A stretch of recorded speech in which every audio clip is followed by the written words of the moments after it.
গাছে কি সুন্দর ফুল ফুটেছে আর জবা গাছে কুড়ি এসছে। দাঁড়াও, নয়নতারাতে ফুল এসছে আর জবাতে কুড়ি এসছে, দেখাচ্ছি দাঁড়াও। দেখো নয়নতারাতে কি সুন্দর ফুল এসছে, আর এই দেখো জবা গাছে জবা আগে তুলেছে, দেখো কুড়ি এসছে, কত কুড়ি দেখেছো।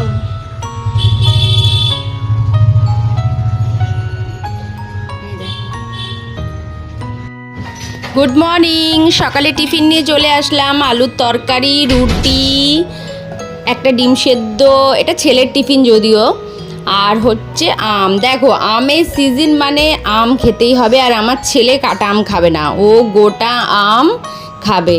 তোমাদের বাড়িতে কি কি হচ্ছে একটু কমেন্ট করে জানাও। Be smile always. চলো টাটা। দুপুরের মেনু নিয়ে চলে আসলাম। হয়েছে উচ্ছে দিয়ে তেঁতোর ডাল, কাঁচা মুগ ডাল, উচ্ছে দিয়ে একটু, আমরা তিনজন তো অল্প করে, আমার ছেলে এটা খাবে না।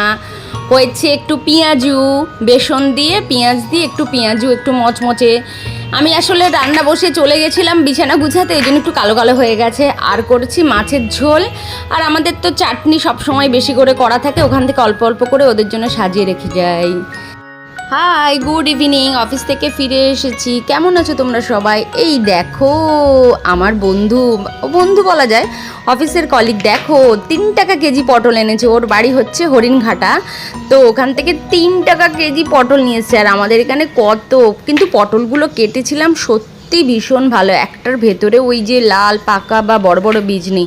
কি সুন্দর তেলতেলে পটল। এবার একটা রেসিপি করব, সেটা তোমাদের সাথে শেয়ার করব, চলো।